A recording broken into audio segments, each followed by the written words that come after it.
On August 22, 2017, the Supreme Court declared triple talaq unconstitutional, marking a significant step in the ending this practice within the Muslim community in India. The decision made by a bench of 5 judges with a 3-2 majority deemed triple talaq a violation of Articles 14 and 21 of the Indian Constitution, which ensure the right to equality. On July 30, 2019, the Indian Parliament passed the Triple Talaq Bill, which became law following presidential approval. This legislation prohibits the practice of triple talaq in any form, oral, written, email, or electronic means such as an SMS. It provides for imprisonment of up to 3 years and a fine for those who implement triple talaq. The law also grants the victimized woman the right to seek maintenance for herself and her children and confers guardianship of minor children. If a husband pronounces triple talaq, the victim or her relatives can report the incident to the police. While the husband may be arrested, he can only be granted bail by a magistrate after a hearing involving the victim. On August 22, 1921, Gandhi celebrated Holi by burning foreign clothes and advocating for the Swadeshi movement. This act symbolized resistance against British rule and marked the beginning of a new form of protest. In response to Gandhi's call, millions of Indians began wearing khadi and boycotted foreign garments. The Swadeshi movement, which emerged in the early 20th century, aimed to resist British rule and promote Indian industrial development. Its goal was to replace foreign textile and products with indigenous ones in the Indian market. The movement significantly boosted the sale of local textiles and diminished the demand for British goods. Warren Hastings died on August 22, 1818 in Britain. He was the first real Governor General of India as well as the first Governor of Bengal and President of the Bengal Supreme Council. Alongside Robert Clive, Hastings is credited with laying the foundation of the British Empire in India. Born on December 6, 1732 in England, Hastings began his service in India in the 1750s and played a pivotal role in the East India Company's expansion. Hastings is considered one of the most controversial figures in British colonial history. His tenure was marked by contentious actions including the creation of a new land revenue system, the development of an indigenous army, and the implementation of English law across India. He faced significant opposition, particularly from Mughal Emperor Shah Alam II. Ultimately, Hastings was removed from the office amid accusations of corruption and misconduct.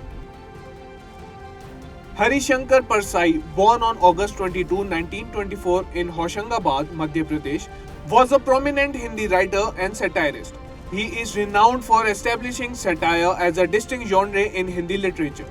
Though he began his writing career in stories, he gained widespread recognition for his satirical works. Parsai authored numerous novels, stories, essays, and satirical pieces addressing various societal issues with humor. Notable works include Likhang Shraddha Ka Daur, Tab Ki Baat Aur Thi, and Nithalle Ki Diary. His use of simple language and natural style made complex issues more accessible to readers.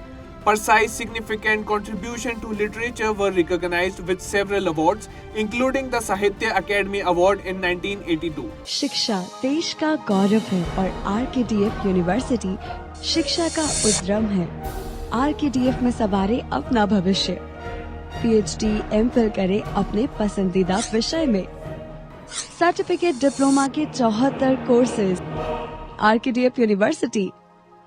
शिक्षा देश का गौरव है और RKDF university शिक्षा का उद्यम है। RKDF में सवारे अपना भविष्य। PhD, MPhil करे अपने पसंदीदा विषय में। सर्टिफिकेट डिप्लोमा के 74 कोर्सेज। RKDF university. शिक्षा देश का गौरव है और RKDF यूनिवर्सिटी शिक्षा का उद्यम है। RKDF में सवारे अपना भविष्य। PhD, MPhil करे अपने पसंदीदा विषय में। सर्टिफिकेट डिप्लोमा के 74 courses. RKDF university. Chennai, the capital of Tamil Nadu, was founded on August 22, 1639. Originally known as Madras, the city was established by the British East India Company as a key trading and administrative center. On this date, Francis Day of the East India Company leased approximately 3 kilometers of land near the Coromandel coast of the King Venkat Rai of Vijayanagar. The British constructed Fort St. George on this site, which now houses the Tamil Nadu Legislative Assembly and is recognized as the first British fort in India. At the time, Madras was also known for its thriving cotton weaving industry, with the British settling local weavers around the fort. By 1801, Madras had become the economic and administrative capital of British India. The city was renamed Chennai on July 17, 1996. Prior to the British, the Dutch established a base in Pulicat, north of Chennai in 1612. On August 22, 1932, the BBC broadcast its first experimental TV program, a milestone in television history. The system was designed by an electrical engineer, John Logie Baird. Founded in 1922, the BBC is Britain's oldest and leading public broadcasting company. After achieving success in radio broadcasting, the BBC ventured into television broadcasting in the early 1930s during a period of significant experimentation in TV technology. During the experimental broadcast, Baird praised the BBC, calling it the best TV broadcast of its time. However, the BBC soon discontinued Baird's broadcasting system and by 1936 adopted an electronic system for television broadcasting. On August 22, 1864, the first Geneva Conference meeting took place in Geneva, Switzerland. The conference aimed to establish an international agreement to protect medical personnel and injured soldiers during wartime. In the early 20th century, large-scale wars led to significant casualties and soldiers lacked proper medical care. Activist Henry Dunant highlighted this issue, leading to a treaty signed by 12 countries on August 22, 1864 at a Geneva hotel. This treaty also marked the official establishment of the International Red Cross Society. The organization's flag, featuring a red cross on a white background, was designed to identify medical assistance units in war zones.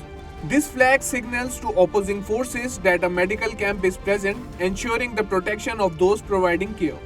Since its inception, the Red Cross has worked to uphold the rights of injured soldiers, civilians, and prisoners of war under international law.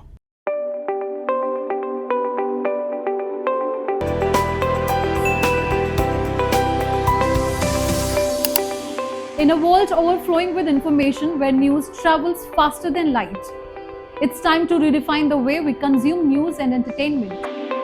Stay ahead with the latest from around the globe, from the pages of history to the top interviews, blogs to podcasts. Find all exclusive stories in one place, the Rhythm app.